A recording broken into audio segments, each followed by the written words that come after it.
You're listening to the Armchair GM Sports Network.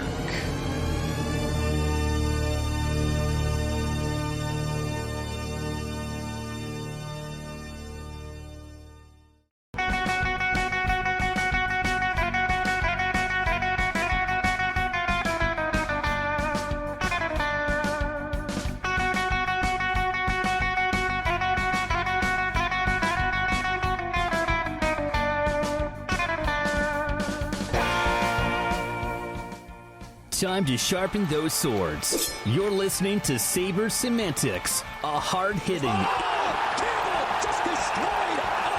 interview and discussion show featuring players, alumni, media, and all others who cover the NHL's Buffalo Sabres.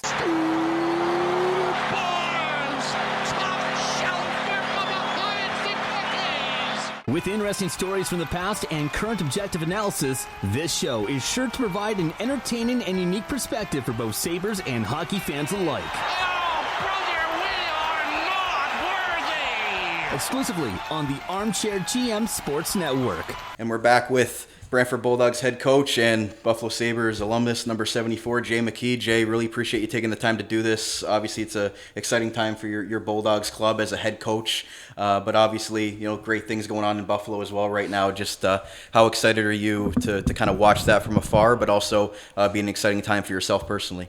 Well, we're excited here, obviously. We've had some really high energy practices and feel the guys are well prepared. And I think they've been waiting to get to the playoffs for a while now, so they're all excited. Buffalo, it's been a treat to watch. It's been a bit of a magical season, the way things have turned around. And, I've made Buffalo the area home for the past 18 years.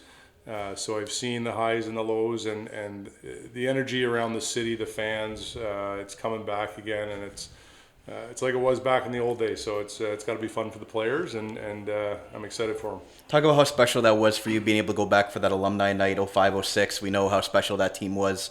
If they didn't have 1,000 injuries on the back end, you might have beat Carolina in that series. But how cool was it to reunite with some of those guys, throw on that black and red jersey again, and just reminisce on some great times that you had in your playing career? Oh, it was special. It's funny. I just said made it home for 18 years. You reminded me it's been longer than that. It's been 28 years. So, it's to see those guys. You play the game, you make really close relationships and friendships. And just when the game takes guys different ways, sure, you stay in touch via text here or there, check in on guys. But there's a lot of guys I hadn't seen for a long time. So it was pretty special catching up with the guys, being there in that moment, and watching the Sabres. They just started to go on their run there, and I think that brought some excitement back to the fans, seeing some of the little clips. I know I felt it, and seeing Danny Briere talk on the Jumbotron, I think hit home for a lot of the fans and the players. It's been fun to watch. For you personally, how cool has it been to see Danny go on to become a general manager? Some of those other guys you played with are in prominent positions in the National Hockey League. Like, when you look back on that, as a player, you might have thought, no way this guy's going to become that, or maybe you thought that this guy might be a general manager one day. Just seeing those guys that you played with now in those other roles, and everybody sort of still involved in the game. Yeah, it's pretty amazing when you're a player. You're just focused on playing, and you live in the moment, and you're living your dream at that level. And it's not until you're a little bit later in your career. For me, it was maybe in my last 2 years that I started thinking about and asking questions with the coaching staff about how they got into it, how they felt about it, what they enjoyed and didn't. And you don't think about, hey, is this guy going to go, is that going to go? But now I think there's maybe 7 former teammates of mine that are GMs, and when I sit back and think about their character traits and the work ethic, and a lot of it's aligned. Really good leaders that were on teams that I played for, and I certainly wish them all success. At what point in your career did you start to think, okay, maybe coaching is going to be something that I might want to pursue? I know that you talked about wanting to start in junior hockey instead of going right to the pros. You obviously coached a lot in Niagara University, Erie Otters, Kitchener Rangers, now here with Brantford. So why did you sort of choose to go the coaching route? And secondly, why did you choose to start in junior hockey? I had a major injury, pelvic injury in St. Louis my first year, and I couldn't train my lower half or my abdominals for 2 summers, and I could feel myself slowing down in those following 2 years. So that's when I started to think about it. I knew my leash was getting shorter, you know, and then the year that I didn't sign after Pittsburgh, I skated with Niagara. Dave Burkholder was my junior coach, and he allowed me to skate with them to stay conditioned in case the contract came later on. And then maybe a month or two into it, he just asked, hey, if you don't sign and you want to get into coaching, we'd love to have you here. So I did that, worked with him as a volunteer, and you know, Dave's a guy that mentored me as a young player in this league. You know, he's a fantastic person, and really learned a lot from him as a player and then as a coach, and then was able to move on from there. How were you able to, I guess, be relatable as a coach, because you played years in this league, Sudbury, Niagara Falls, things like that? Like, you were a first-round pick in the National Hockey League as well, so you understand the pressures of that comes with that as well. So how do you think you're sort of relatable to these players now and able to get the most out of them? I don't like talking about myself, so I don't talk about myself really with the players. Maybe some funny stories here and there, but I think naturally you can relate to them. Building relationships, having a sense of humor, letting them know you're human, while also having the authoritative element when the time is right. I just think building relationships is the most important thing, and building a connection to the players. And you know, if they have questions about certain things, obviously I have some experiences to draw on through my history of playing in this league and spending time in the AHL and then playing in the NHL. You know, I know as a former player, I would lean on guys like that had some experience for whether it's life advice or hockey advice. Talk about maybe some of those best leaders and I guess coaches that you had that helped maybe shape who you became as a leader and as a coach. Like, who were some of those guys that you looked up to and that you sort of tried to take little bits and pieces of to use in your style? Well, there was a lot of guys. I mean, I'm very grateful to have learned as a player under a lot of good coaches. Lindy Ruff, obviously standing out. I had him for 9 years in Buffalo. Dan Bowles had just come off winning a Stanley Cup. You take different things from each guy. Assistant coaches, obviously, you know, can be a little more personal back in the day and age that I played, where it was coaching through intimidation a little bit. So Tony Granato was fantastic. Brad Shaw, Rick Walmsley. There's a lot of guys. Scott Arneal. Too many really to mention. Really grateful for all the help and advice and development they all helped provide me. Was it nice to catch up with Lindy? Were you able to see him at the 05-06 Alumni Night? And just you know, now that you become a coach yourself, was it cool? Is it cool to see him back now at the latter half of his career? I didn't go back in the morning. We had practice here, so I got there for game time. After they had us out, I just skated over and shook his hand, knowing that I was going to get out of there quickly after because we had a 3-3 coming up. So it would have been nice to stick around for the festivities and talking with the guys, but obviously my priority is here in Brantford. Is it cool to see Lindy back with the team for obviously this resurgence? And because when you think of the Sabres, you think of a few small individuals, probably count them on one hand, but I think Lindy Ruff would be one of them.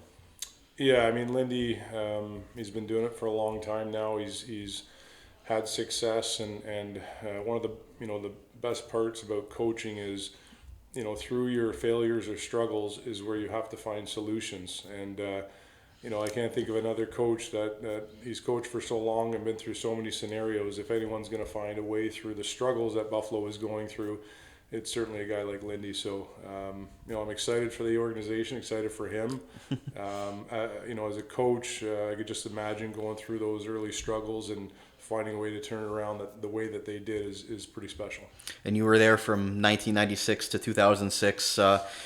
Favorite memories on and off the ice. I know the 99 run was special, going to the Cup final, and also that 05-06 team was very special as well. But when you look back at your time in Buffalo, is there a couple memories on and off the ice that stick out to you? There's so many memories. No, I don't think there's, obviously those you mentioned were special times in my playing career, but it goes back to building relationships, making so many, not just within the team, but the city of Buffalo it's a blue collar town. The restaurant owners, the people you meet, the security at the arena, there's just so many good people that I've been blessed to have crossed paths with. And obviously you lose touch, like I said, with a lot of them when you move on, but just really enjoyed my experience, my time in Buffalo. Yeah, when you talk about, I guess, now with the buzz coming back to the city and everything like that, for I guess those younger fans that are younger than us that maybe weren't around to experience what 99 was like, or 05, 06, or even 06, 07, with the buzz coming back into the city, what can you tell the fan base about how, or even the players, how exciting and a special of a place is Buffalo when you're winning? Well, I have a 13-year-old son who plays hockey and he hasn't seen a Buffalo Sabres playoff game, so it's exciting. I mean, the fans there, it's a true sports town. They love both, all their sports teams. You can see the excitement building up. I think everyone should just buckle up for Game 1 of the playoffs for them at home. It's going to be electric. I've seen it. I've felt the building shake, and it's going to be special too for the players that have been there for an extended period of time that haven't been a part of the experience that's ahead of them. So I'm a bit envious because I enjoyed it so much, but I'm proud and excited for them. Was it odd those first couple of times you went back with St. Louis and Pittsburgh as an away player to go to Buffalo and sort of have the fans get on you in a different way? It's very strange. Fortunately, I had good fan support there. They appreciated just guys that work hard and block shots, and so they were fair to me when I returned. But it's unique going back to a team that you played for so long, playing in that arena. It sort of feels surreal. It feels like a game outside of the game. I don't think I ever felt fully comfortable when, as a player playing there, I felt incredibly comfortable. So. It's unique, but it's something a lot of guys go through. Was there a favorite jersey that you liked? Did you like the black and red? Did you like the blue and gold? Which one did you like better? I wore the black and red started my first year and ended my last year. So I wore the black and red throughout. I loved it. I am a big fan though of the classic blue and gold. I grew up watching hockey and those were the colors, and so part of the inspiration for me and loving the sport was seeing those jerseys, all the old school ones, Minnesota North Stars, Quebec Nordiques. Those old school jerseys, when you see them, just kind of brings back old memories. Spencer Hyman told me that he's looking forward to hopefully having you show him a good wing spot in Buffalo in the draft in June. Is there a favorite one that when you're back in the city you like to go to? Well, I live in I'm outside of the city about 45 minutes in a small harbor town up by Lake Ontario, and we've got Maddie's barbecue wing. So I know I'm going to disappoint a lot of people. There's way too many good wing places to pick one, but it's my go-to just up the road. Yeah, absolutely. And I guess what would be one, common trend as a coach that, you need to be successful as far as, is there one common thing that you've seen from successful coaches that you've had or coached against or coached within your staff? Like, is there one common trend that you really think that you need to have as a head coach to be successful either at the junior level or the pro level? I don't think there can be one common trait. I think it's such an all-encompassing position. There's a lot.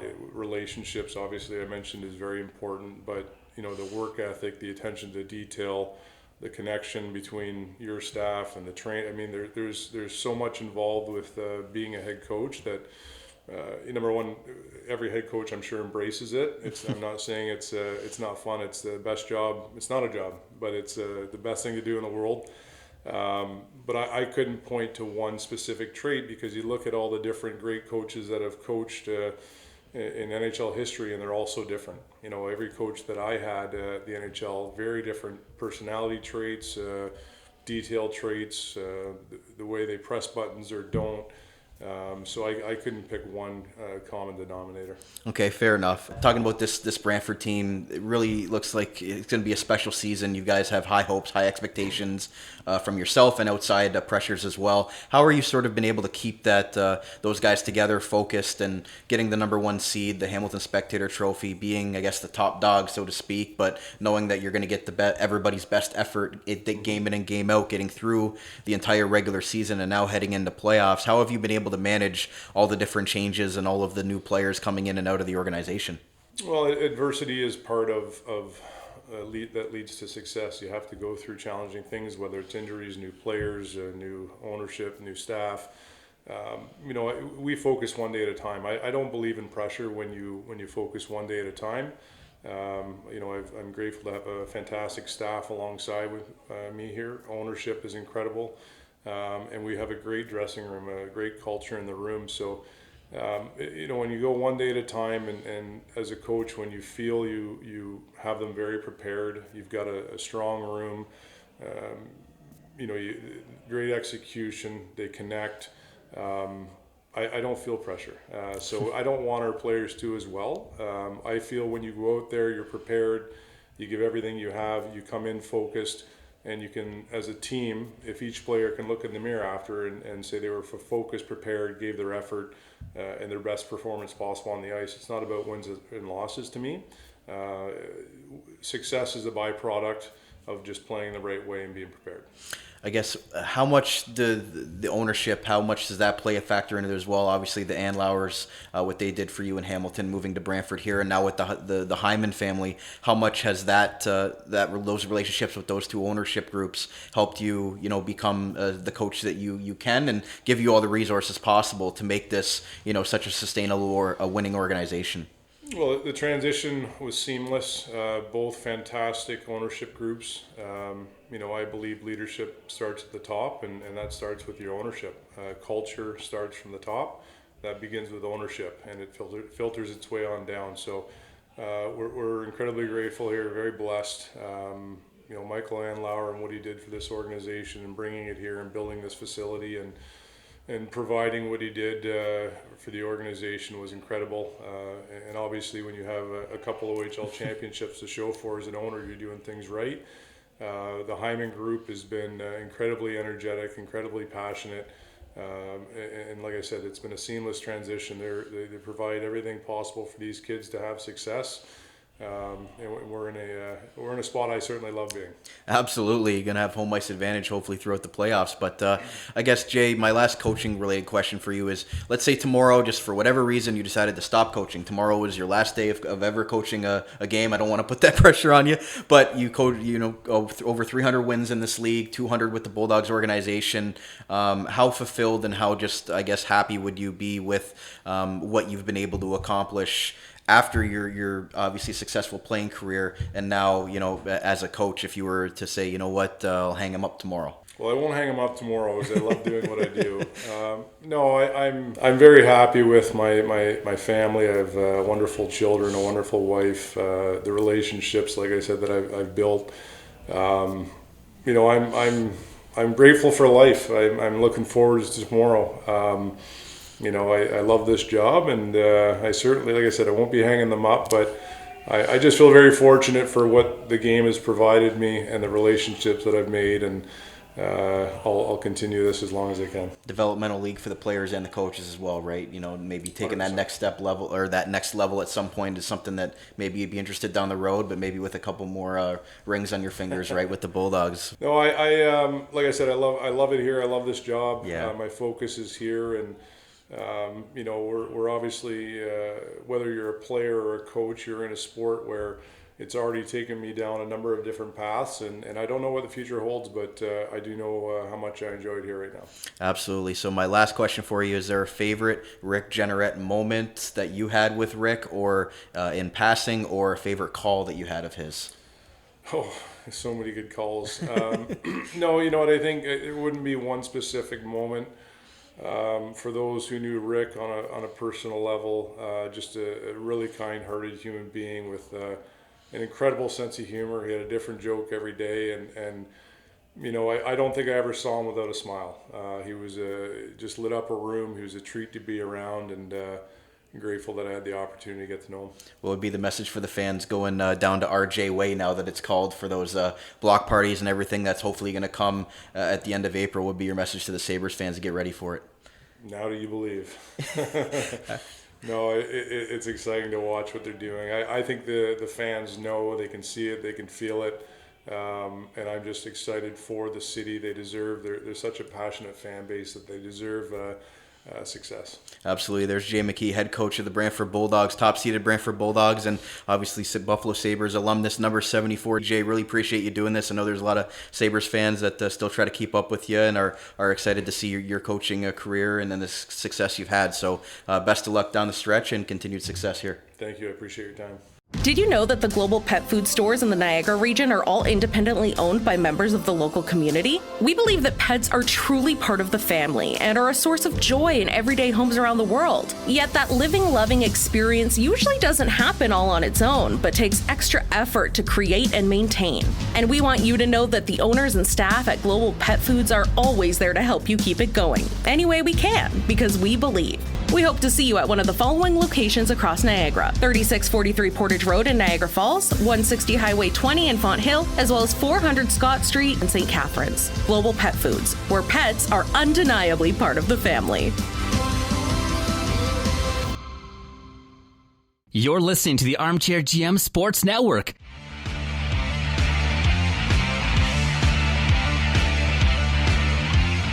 Hey, hey, here we go, it's hockey night in Buffalo. Hey, hey, here we go, the boys in blue, white, and gold. Hey, hey, here we go, make some noise, get in the zone. All for one and one for all, let's hear you from your heart and soul. And we will stand, raising our hands, saying, let's go Buffalo, let's go Buffalo. Here with Vice President, General Manager of the Brantford Bulldogs, Spencer Hyman. Spencer, really appreciate you taking the time to do this right before an exciting, hopefully deep playoff run for the Bulldogs.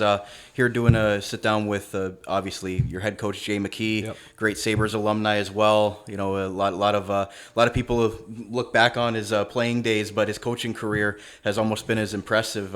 What has been, I guess, the biggest thing getting to know Jay McKee over the last 2 years?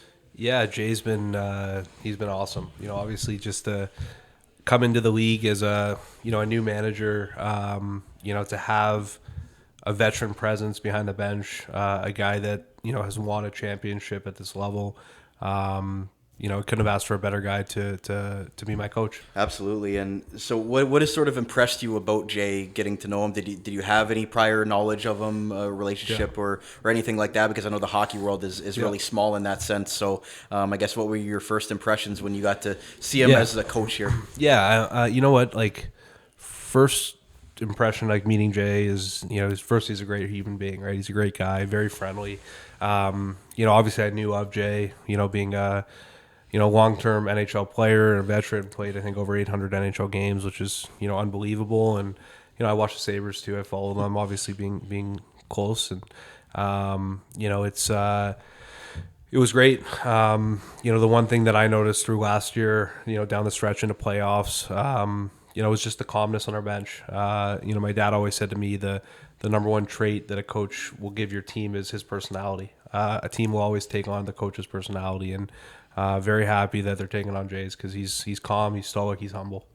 Yeah, and what sort of makes him special as far as like delegating, how he deals with his assistants, his players, the media? Like how does his day-to-day, how is that a reflection of what you guys want from this organization? Yeah, it's great. I mean, for me, I think the biggest thing as a manager is empowering people in your organization to do everything they can do to the best of their ability and giving them responsibility. And that's what I see from Jay. Vince Lace runs our power play. Ryan Kubera runs our penalty kill. He's there to support them, but empowers them to take on the responsibility and to do a good job with it. So for me, I think Jay's got a great staff here.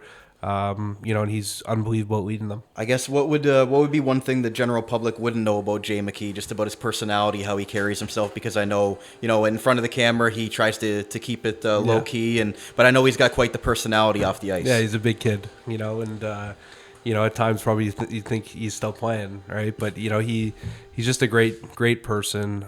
You see him with his kids, and they come into the building. He's a great father.